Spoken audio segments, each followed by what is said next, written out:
जय Hind. Class 12 maths में जैसा कि आप लोगों को पता है कि हम लोग अभी वेक्टर अलजेब्रा को पढ़ रहे हैं और पिछले वीडियो के माध्यम से हम लोग वेक्टर का जो है प्रोडक्ट, जो कि दो तरह का होता है, एक स्केलर प्रोडक्ट और एक वेक्टर प्रोडक्ट। तो स्केलर प्रोडक्ट के बारे में जान गए थे और उससे रिलेटेड कई सारे प्रॉब्लम भी बनाए थे। अगर आप आर.एस. अग्रवाल की बुक को देखते हैं तो उसमें आप देखेंगे कि वेक्टर अलजेब्रा का जो दूसरा एक्सरसाइज है उसमें आपका डॉट प्रोडक्ट यानी कि स्केलर प्रोडक्ट से रिलेटेड सारे प्रॉब्लम दिए गए हैं। तो पिछले वीडियो में हमने दूसरे एक्सरसाइज यानी vector algebra book R S. Agarwal में जो दूसरा एक्सरसाइज है उसके प्रॉब्लम नंबर 1 से लेकर 11 तक हम लोग बना चुके थे। आज इस वीडियो के माध्यम से हम लोग उसके बाद के प्रॉब्लम बनाने जा रहे हैं। तो इसमें जितने भी प्रॉब्लम है आपके, लगभग कुछ प्रॉब्लम जो है प्रोजेक्शन पर आधारित है और कुछ मिसलेनियस प्रॉब्लम है। तो वो सारे प्रॉब्लम को आप अपनी बुक आर.एस. अग्रवाल में देख सकते हैं और कौन कौन सा प्रॉब्लम हम लोग सॉल्व कर रहे हैं करेंगे इसको आप इस स्क्रीन पर भी देख सकते हैं। आप देख रहे होंगे कि यही सारे प्रॉब्लम हमें इस वीडियो के माध्यम से सॉल्व करना है। तो इस प्रॉब्लम को सॉल्व करने के लिए सबसे पहले हम लोग ये जान लेते हैं कि प्रोजेक्शन ऑफ वेक्टर क्या होता है। तो प्रोजेक्शन ऑफ वेक्टर के लिए हमने लिया कोई वेक्टर ए और दूसरा वेक्टर हमने लिया बी ले लिया। क्लियर है। अब देखा जाए कि अगर यहाँ से हम एक परपेंडिकुलर डाल दें वेक्टर बी ए पर, ये ओ है, ये आपका बी है पॉइंट, ये आपका ए है, तो ओ ए वेक्टर, ये आपका ओ बी वेक्टर।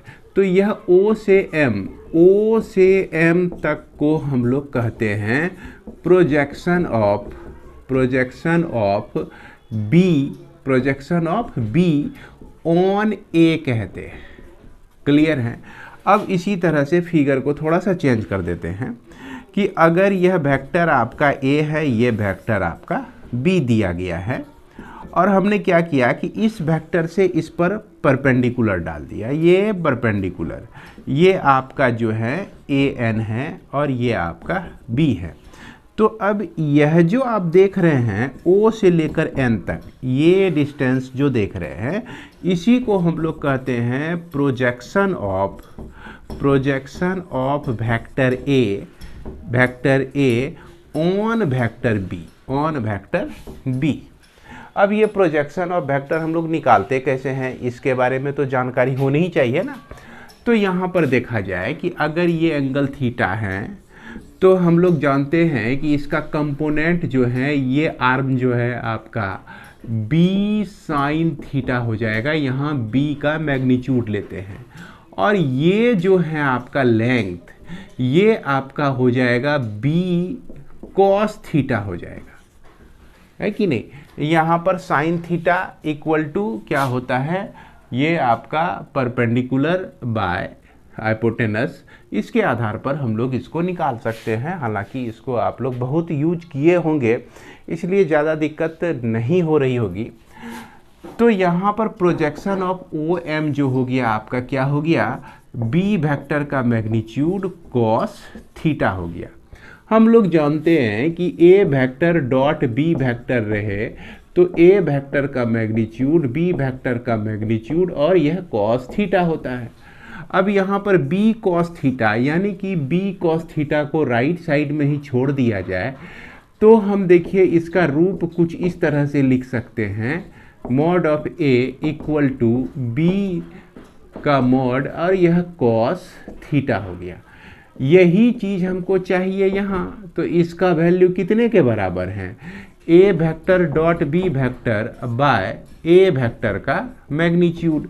ठीक उसी तरह से projection of A on B अगर निकालना हो तो A vector dot B vector तो लिखेंगे ही, और जिसके ऊपर हमारा प्रोजेक्शन होता है वो चीज़ हमारा यहाँ नीचे मॉड के रूप में आता है। तो जिसके ऊपर हमारा प्रोजेक्शन होता है वो चीज़ हमारा यहाँ मॉड के रूप में आता है। तो उम्मीद करते हैं प्रोजेक्शन ऑफ वेक्टर आप लोग समझ गए होंगे। इसके बाद हम लोग जानते हैं कुछ प्रॉब्लम देखते हैं कि यहाँ पर आप एक्सरसाइज 1B बना रहे हैं है ना, इस प्रॉब्लम को। और इसमें से 12 नंबर का प्रॉब्लम कहता है कि अगर a equal to 2i unit vector plus 3j unit vector plus 2k unit vector हैं और यह b वेक्टर जो है आपका i unit vector 2j unit vector plus k unit vector हैं, तो आपको निकालना है projection of vector a on b पर निकालना है और उसके बाद projection of vector b on a पर निकालना है। तो उम्मीद करते हैं कि आप लोग इसे निकाल लेंगे। चलिए हम लोग एक प्रॉब्लम का आंसर भी समझ लेते हैं कि projection of a on b जैसे निकालने का है तो a डॉट b तो लिखेंगे ही और जिसके ऊपर निकालना होता है उसका मैग्नीट्यूड हमको ले लेना है। अब जैसे इसमें निकालना है projection of b on a, तो a डॉट b तो लिखेंगे ही और जिसके ऊपर निकालना है आपका इसका मैग्नीट्यूड से हम लोग डिवाइड कर देते हैं। तो a डॉट b के लिए ध्यान दिया जाए, क्या होता है कि सिंपल है कि कंपोनेंट्स को मल्टीप्लाई करके ऐड करते चले जाइए। 2 इंटू 1 है ना, 2 इंटू 1 प्लस 3 इंटू 2 6 हो गया, और फिर ये 2 इंटू 1 2 ही हो गया, तो ये वैल्यू आपका आ गया 10, यानी कि 10 बाय, यानी कि यह भी 10 बाय a का b का मैग्नीट्यूड आपको निकालना है। तो b का मैग्नीट्यूड यही देख रहे हैं कि 1 है x कंपोनेंट, y कंपोनेंट 2 और z कंपोनेंट 1, तो 1 का स्क्वायर प्लस 2 का स्क्वायर प्लस 1 का स्क्वायर कर दीजिए, ये आपका 10 बाय रूट अंडर 6 हो जाएगा। क्या हो जाएगा? रूट अंडर 6 हो जाएगा।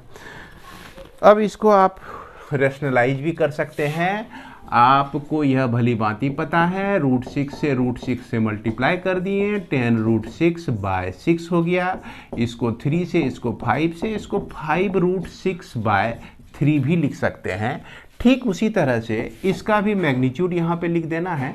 a देखिए, a का मैग्नीट्यूड निकालना है तो इसका देख रहे हैं 2 है x कंपोनेंट, यहाँ y कंपोनेंट आपका 3 है, 3 का स्क्वायर कर दिए, और z कंपोनेंट 2 है तो 2 का स्क्वायर कर दिए, तो ये आपका 10 बाय 4 प्लस 9 प्लस 4, तो ये आपका हो गया 4 4 जा 6, 4 प्लस 4 8 प्लस 9 यह 17, स्क्वायर रूट ऑफ 17, और इसको रूट 17 से ऊपर और रूट 17 से नीचे मल्टीप्लाई कर दीजिए, तो 2 रूट 17 बाय 17 आपका मिल जाता है। तो उम्मीद करते हैं कि यह क्वेश्चन नंबर 12 आप समझ गए होंगे। अब क्वेश्चन नंबर 13 आप देख सकते हैं। इसमें क्या करना है कि projection of i minus J on i plus J, यानी कि projection of i unit vector minus j unit vector on i unit vector plus j unit vector. ये भी एक वेक्टर है, ये भी वेक्टर है, ये a की तरह है, ये b के तरह है। अब इसके ऊपर प्रोजेक्शन निकालना है तो सबसे पहले क्या करेंगे, डॉट प्रोडक्ट तो निकालेंगे ही, जिसके ऊपर प्रोजेक्शन निकालना है उसके मैग्नीट्यूड से आप डिवाइड कर देंगे, तो यहाँ पर प्रोजेक्शन आपका निकल जाएगा i माइनस जे। तो उम्मीद करते हैं कि इसको आप लोग सोल्व कर ही लेंगे। हालांकि देख लीजिए 1 इंटू 1 ये आपका 1 हो गया, माइनस 1 इंटू प्लस 1 तो ये माइनस 1 हो गया। अब यहाँ b का मैग्नीट्यूड निकालना है 1 का स्क्वायर प्लस 1 का स्क्वायर, तो ये 0 बाय रूट 2 कुछ भी आ जाए तो ये आपका क्या हो जाएगा, 0 हो जाएगा, यानी कि प्रोजेक्शन जो है इसका 0 है। एक दूसरे पर इस तरह से 90 डिग्री का एंगल बना हुआ है जिसके चलते प्रोजेक्शन 0 होता है। जैसे मान लिया जाए कि ये अभी देखिए राइट एंगल ट्रायंगल बन रहा है, अब इसका जो है इसका प्रोजेक्शन क्या होगा, इससे हम परपेंडिकुलर डालेंगे वेक्टर a पर, b से जो परपेंडिकुलर डालेंगे वेक्टर a पर, तो क्या होगा, इसी पॉइंट पर वह कोइंसाइड कर जाएगा, जिसके चलते उसका डिस्प्लेसमेंट जो है 0 हो जाएगा, और इसलिए इसका प्रोजेक्शन जो है यहाँ पर 0 हो जाता है। इसके बाद हम लोग को इसी तरह का प्रॉब्लम है, find the projection of 8i plus J in the direction of i plus 2j minus 2k। तो ये फैक्ट तो आप लोग समझ गए होंगे कि हम लोग प्रोजेक्शन किस तरह से निकालते हैं। थोड़ा सा अलग हट के हैं आपका क्वेश्चन नंबर 15। इसमें कहता है कि if a is the unit vector such that x minus A, x vector minus A vector. चलिए बोर्ड को साफ कर लेते हैं हम लोग। तो क्वेश्चन नंबर 15 में यहाँ पर कहता है कि a जो है आपका यूनिट वेक्टर है। ध्यान दीजिएगा, क्वेश्चन नंबर 15 में कहता है कि a जो वेक्टर है यह आपका यूनिट वेक्टर है। तो इसका मतलब हुआ कि a वेक्टर का मैग्नीट्यूड निकालेंगे तो 1 होगा ही, इसमें कोई दो मत नहीं है। यूनिट वेक्टर है तो 1 होगा मैग्नीट्यूड। अब देखिए कहता है कि x vector minus a vector into x vector plus a vector equal to आपका 8 है। तो आपको यहाँ पर निकालना है x वेक्टर का मैग्नीट्यूड निकालना है। हालांकि यहाँ पर आप इसको क्या आप समझें, डॉट प्रोडक्ट में समझें। अब देखिए x इंटू एक्स, तो x vector dot x vector लिखेंगे, x vector dot a vector लिखेंगे हम लोग, फिर a vector dot x vector लिखेंगे, और फिर a vector dot a vector लिखेंगे इक्वल टू आपका 8 हो जाएगा। यहाँ पर ये दोनों आपका कट जाएगा, क्योंकि डॉट प्रोडक्ट जो होता है दो वेक्टर का वो कम्यूटेटिव लॉ का पालन करती है, को फॉलो करती है। तो ये तो हमारा कैंसिल हो गया। अब यहाँ पर देखिए x वेक्टर का मैग्नीट्यूड, x वेक्टर का मैग्नीट्यूड देखिए, इसको मैं डिटेल में बता रहा हूँ। और x के बीच का एंगल कितना होगा, 0 डिग्री, यही लिख सकते हैं ना, 0 डिग्री। अब माइनस a वेक्टर का मैग्नीट्यूड और a वेक्टर का मैग्नीट्यूड, और इसके बीच भी एंगल क्या होगा, 0 डिग्री। अब 0 डिग्री का वैल्यू 1 होता है, तो इसका मतलब हो गया कि x वेक्टर का मैग्नीट्यूड का स्क्वायर a वेक्टर का मैग्नीट्यूड का स्क्वायर इक्वल टू 8 हो गया। और इसका जो वैल्यू है आपका, इसका जो वैल्यू है ये देखिए 1 है दिया हुआ, और इक्वल टू 8, ये x वेक्टर का स्क्वायर इक्वल टू 9, यानी कि x वेक्टर का मैग्नीट्यूड जो हो जाएगा स्क्वायर रूट ऑफ 9, और यह प्लस माइनस 3 आ जाएगा आपका। और एक चीज़ ध्यान दीजिएगा कि इस तरह का कहीं भी कोई कॉन्सेप्ट आए a vector dot a vector, तो इसको भैया हम डायरेक्ट ऐसे लिख देंगे, वहाँ हड़बड़ाइएगा नहीं। x vector dot x vector रहे तो इसको x वेक्टर का स्क्वायर लिख देंगे, z vector into z vector रहे, दोनों सेम वेक्टर का डॉट प्रोडक्ट रहे तो z वेक्टर का मैग्नीट्यूड का स्क्वायर कर देंगे। और ये चीज़ जो है आप यहाँ से तो समझ ही गए होंगे, यहाँ से आप लोग निश्चित रूप से समझ गए होंगे कि इसको हम लोग किस तरह से लिखते हैं। इसके बाद हमारा क्वेश्चन नंबर 16। तो क्वेश्चन नंबर 16 में देखिए दिया गया है कि a plus B vector a minus B vector equal to 12, और a vector equal to 2 into B vector का magnitude, find a and b आपको निकालना है। अभी हमने तुरंत पढ़ा, इस तरह का कॉन्सेप्ट अगर रहे तो इसको हम इतना लिख सकते हैं। उसी तरह से 16 में भी आपका क्या है, a vector plus b vector हैं into a vector minus b vector दिया गया है, इसका वैल्यू आपको 12 दे दिया गया है। और a वेक्टर का जो मैग्नीट्यूड है 2 इंटू वेक्टर b के मैग्नीट्यूड के बराबर है। अब इसको तो आप ही लिख ही न सकते हैं, वेक्टर a का मैग्नीट्यूड का स्क्वायर माइनस वेक्टर b के मैग्नीट्यूड का स्क्वायर इक्वल टू 12। अब देखिए a के जगह पे आप क्या रख सकते हैं, 2b वेक्टर रख सकते हैं। तो 2b वेक्टर का स्क्वायर, अगर स्क्वायर है तो स्क्वायर कर देंगे, और यह 2 जो है आपका क्या हो जाएगा, 4 हो जाएगा।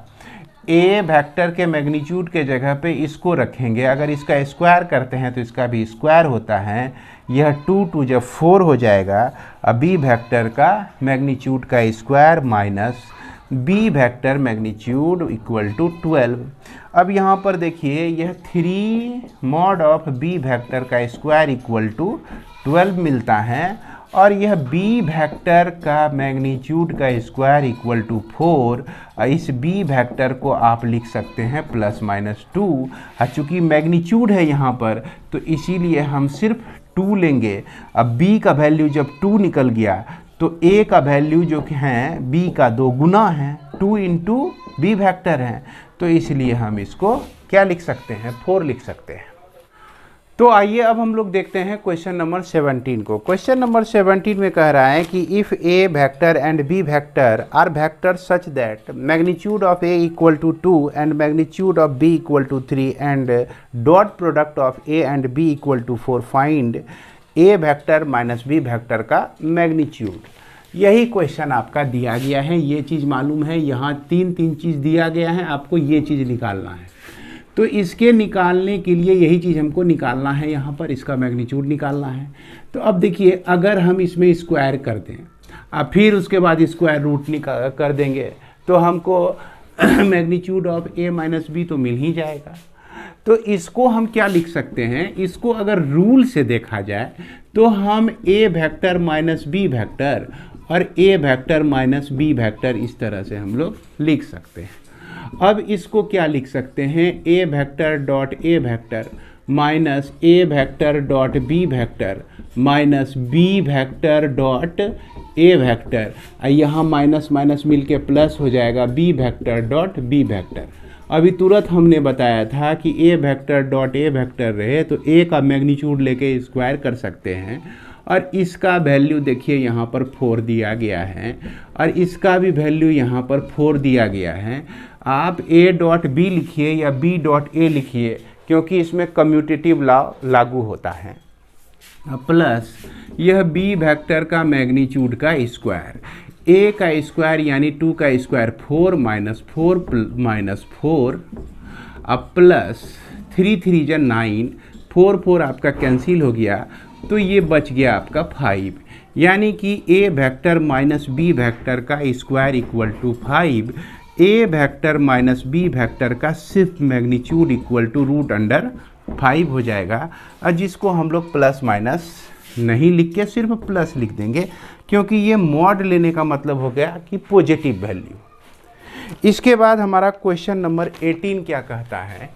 क्वेश्चन नंबर 18 पर ध्यान दीजिएगा, बुक में आप अगर आपके पास हैं तो बुक में क्वेश्चन को ज़रूर पढ़ा कीजिए। तो if A max equal angle with I unit vector, j unit vector, k unit vector and has the magnitude 3, that prove that the angle between a and each I, j, k is cos inverse 1 by root 3। अब यहाँ पर क्या है कि coordinate axis में हम लोग जानते ही हैं कि ये I यूनिट वेक्टर को रिप्रेजेंट करता है, ये j यूनिट वेक्टर को, ये k यूनिट वेक्टर को। बात क्या है कि ये जो वेक्टर है आपका a है ना, जो कि इस तीनों एक्सिस के साथ इक्वल एंगल बनाता है, अल्फ़ा बीटा और gamma, alpha equal to beta equal to gamma, ये तीनों इक्वल एंगल बनाता है, ये कहा गया है। और ये इक्वल एंगल कितना है इसके बारे में कहा गया कि कॉस इनवर्स 1 बाय रूट 3 है ये। तो इसके बाद हम लोग मान लेते हैं कि ए जो वेक्टर है आपका x i unit vector, y j unit vector plus z k unit vector आपका है। अब चूंकि इस रिजल्ट से हम लोग alpha equal to beta equal to gamma है, तो cos alpha equal to cos beta equal to cos gamma हम लोग लिख सकते हैं।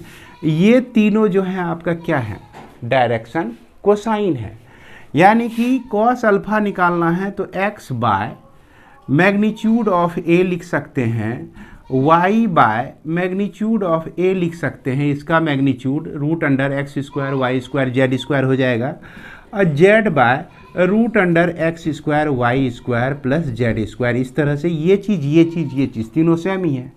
अब तीनों जब सेम है तो हट जाएगा, इसका मान यही है, तो ये तीनों हटने के बाद क्या हो गया, x equal to y equal to z, यानी कि तीनों आपका बराबर है। अब ये कहता है कि इसका जो मैग्नीट्यूड है ये आपका 3 दिया गया है। जब 3 दिया गया है तो इसका मतलब root under x square plus y square plus z square का वैल्यू 3 दिया गया है, यानी कि root under x square plus x square plus x square का वैल्यू 3 दिया गया है, यानी कि root under 3x square equal to 3 दिया गया है, यानी कि 3x स्क्वायर इक्वल टू 9 दिया गया है, यानी कि x square equal to 9/3 equal to 3। यह x इक्वल टू आपका हो गया √3 हो गया। क्या हो गया भैया? √3 हो गया। अब यहाँ पर पूछेंगे कि सर तीनों को बराबर कैसे कर दिए, तो अभी तुरंत देख रहे हैं ना result, x equal to y equal to z, तीनों बराबर हैं आपका, तो ये x इक्वल टू √3 हो गया। अब हमको इसका एंगल निकालना है, तो एंगल इक्वल टू हमारा कॉस अल्फा होता है, जो x बाय रूट अंडर यानी कि a का मैग्नीट्यूड होता है, यही a का मैग्नीट्यूड, इसी a का मैग्नीट्यूड जिसको हम लोग लिख सकते हैं x बाय रूट अंडर, या तो इसका मैग्नीट्यूड देखिए हमको डायरेक्ट यहाँ 3 मिल ही रहा है तो 3 लिख देते हैं, और x का वैल्यू देखिए हमको मिल रहा है √3/3, तो ये 1/√3 हो जाएगा, यानी कि अल्फा इक्वल टू क्या हो जाएगा? कॉस इन्वर्स 1/√3 हो जाएगा।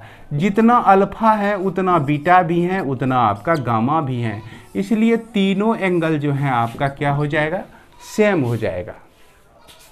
तो उम्मीद करते हैं कि यहाँ तक की समझदारी में दिक्कतदारी आप लोगों को बिल्कुल ही नहीं होगी।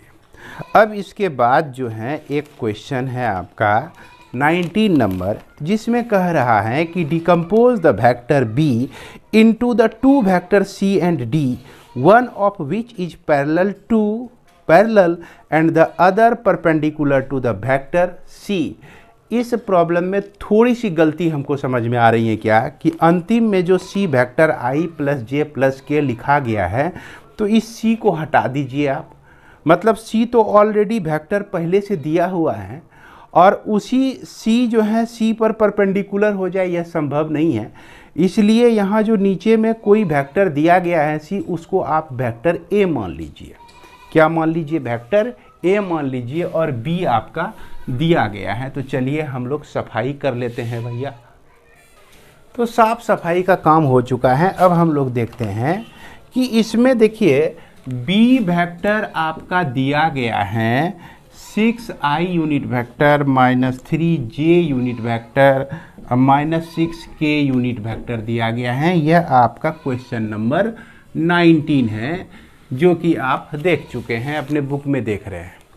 अब इस b को जो है 2 वेक्टर में बांटा गया है, c और d के रूप में, 2 वेक्टर का सम के रूप में माना गया है। और इसमें कहता है कि one of which is parallel to the other, one of which is parallel, एक जो है आपका पैरेलल है और दूसरा परपेंडिकुलर है। किसके परपेंडिकुलर है? ये जो अंतिम में दिया गया है ना c करके आपका i प्लस जे प्लस के, इसी को हमने कहा कि आप a मान लीजिए, यानी कि c जो वेक्टर है ये पैरेलल है आपका a वेक्टर का, और यह जो d वेक्टर है ये परपेंडिकुलर है वेक्टर a का।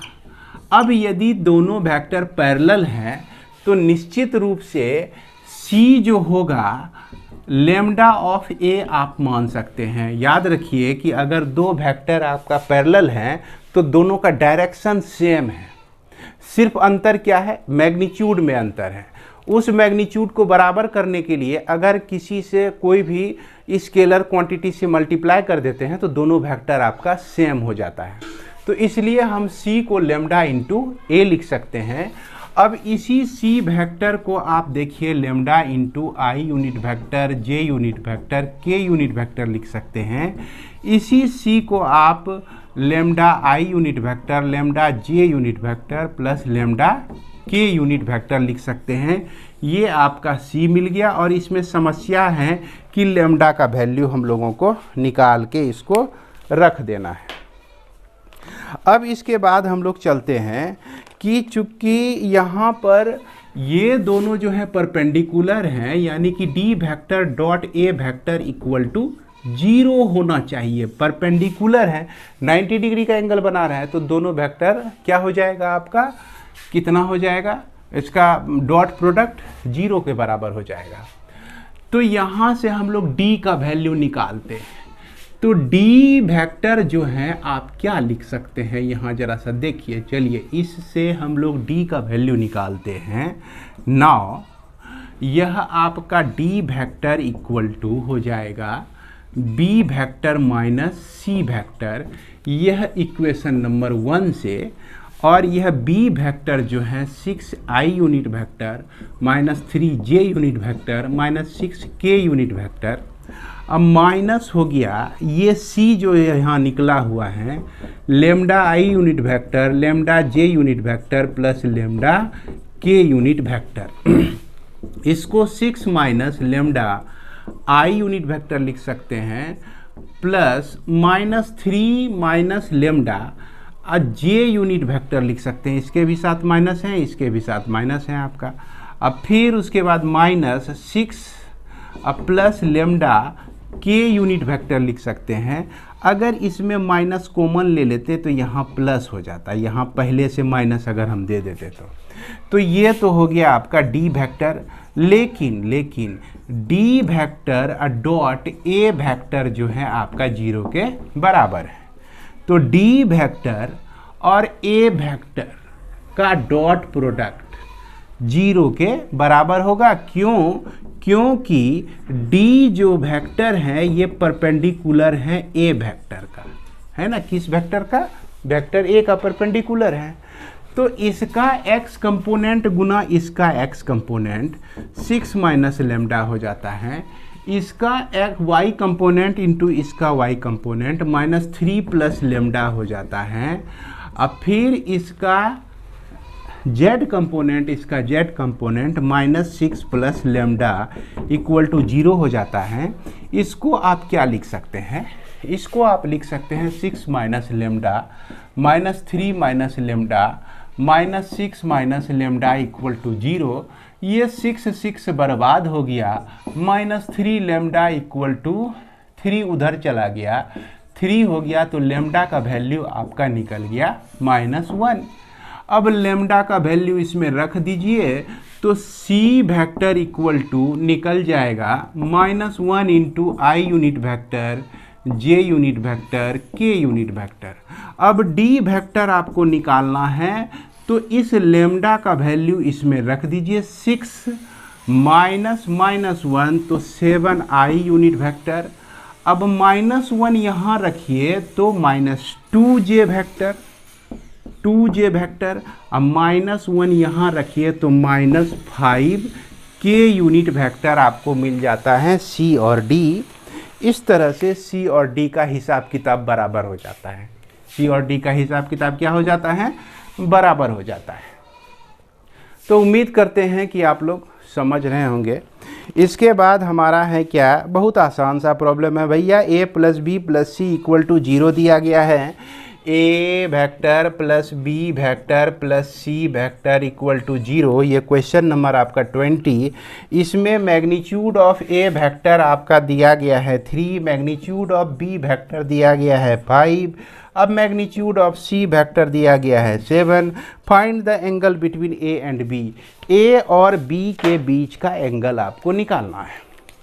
तो यहाँ इस तरह से कैसे करेंगे, तो इसको देखिए तो A vector plus B vector equal to minus C vector तो हम लिख ही सकते हैं। लिखने के बाद क्या किए कि इसको हम लोग 2 बार मल्टीप्लाई कर दिए, ए वेक्टर जोड़ बी वेक्टर, ए वेक्टर प्लस बी वेक्टर। तो ये हो गया minus C vector into minus C vector, यानी दोनों तरफ स्क्वायरिंग कर दिए। तो इसको आप क्या लिख सकते हैं? इसको लिख सकते हैं ए वेक्टर का स्क्वायर बी वेक्टर का square plus 2 into A vector dot B vector लिख सकते हैं। और इसको लिख सकते हैं सी वेक्टर का स्क्वायर लिख सकते हैं। अब इसमें देखा जाए कि ए का वैल्यू देखिए दिया गया है 3, तो यह 9 हो जाएगा। बी का वैल्यू देखिए बी वेक्टर का मैग्नीट्यूड दिया गया है 5, तो ये 25 हो जाएगा। और 2 into A vector dot B vector equal to C का मैग्नीट्यूड देखिए 7 दिया गया है, तो यह 49 हो जाएगा। अब यहाँ पर ए डॉट बी जो है आपका 49 में आप यहाँ पर माइनस कर दीजिए 34, तो ये बच जाएगा आपका 15। कितना बच जाएगा 15, और ये 2 आपका नीचे चला जाता है, 15/2 हो जाएगा। क्लियर है? तो A डॉट बी हमारा यहाँ पर निकल गया। अब यदि हमको एंगल निकालना है तो cos theta equal to A dot B by magnitude of A magnitude of B हम लोग लिखते हैं, जो कि आपका 15/2 मिला हुआ है। और यहाँ A का मैग्नीट्यूड देख लीजिए 3 है, अब B का मैग्नीट्यूड देख लीजिए 5 है, 5 या 15, यह 1/2 आ जाएगा। यानी कि theta equal to cos inverse 1/2 यानी कि 60 डिग्री, यानी कि क्या हो जाएगा आपका 60 डिग्री।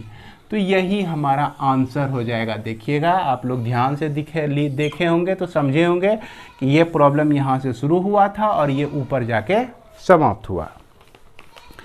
ठीक उसी तरह से आपका क्वेश्चन नंबर 21 को ध्यान अगर देते हैं, आप लोगों को बोर्ड स्पष्ट नहीं दिख रहा होगा, हमने स्पष्ट करने की कोशिश की है। उम्मीद करते हैं कि अभी आपको दिख रहा होगा। अगर कहीं कोई दिक्कत रह गई होगी तो फिर से ध्यान से आप लोग देखकर इसको समझने का प्रयास करेंगे। इसके बाद हम लोग चलते हैं क्वेश्चन नंबर 21 पे। तो इसके बाद हमारा क्वेश्चन 21 में देखिए 4 पॉइंट्स आपको दिए गए हैं। 21 में आप बुक देख सकते हैं, ए जो है आपका 2, 3, 4 दिया गया है, बी जो है आपका 5, 4, -1 दिया गया है, सी जो है आपका 3, 6 और 2 दिया गया है, डी जो है आपका 1, 2, 0 दिया गया है, और कह रहा है कि ए बी जो है परपेंडिकुलर है सी डी का। तो ए बी अगर निकालना है आपको तो याद होगा पिछले वीडियो में भी इस चीज़ को आप लोग पढ़े होंगे। ए बी निकालना है तो हम O B vector minus O ए वेक्टर करेंगे, यानी कि इससे हमको जो पोजीशन वेक्टर मिलेगा ओ ए, तो यह 2i unit vector plus 3j unit vector plus 4k unit vector हो जाएगा। इससे जो हमारा पोजीशन वेक्टर ओ बी मिलेगा वह आपका 5i unit vector plus 4j unit vector minus k unit vector हो जाएगा। अब आपको ओ बी पता है, ओ ए पता है, इसको माइनस कर दीजिए। इसको माइनस करने से आपको मिल जाएगा ये 3i unit vector plus j unit vector minus 5k unit vector. उसी तरह से सी डी आपको मिल जाएगा -2i unit vector minus 4j unit vector minus 2k unit vector. अब इस दोनों का डॉट प्रोडक्ट कर दीजिए, ए बी का डॉट प्रोडक्ट सी डी के साथ, जो कि आपको मिल जाएगा 0। क्या मिल जाएगा? 0। अब तो डॉट प्रोडक्ट करने में तो आपको क्या कहते हैं, कोई शिकायत नहीं होगी, डॉट प्रोडक्ट कर ही सकते हैं। तो इस तरह से 0 मिल गया, तो यानी इसके बीच का एंगल 90 डिग्री है, तभी यह 0 मिला। तो इसलिए हम कह देंगे कि ये जो है आपका परपेंडिकुलर है। तो इसी के साथ मैं इस वीडियो को विराम देता हूँ। मिलते हैं हम लोग नेक्स्ट वीडियो में। जय हिंद, जय भारत।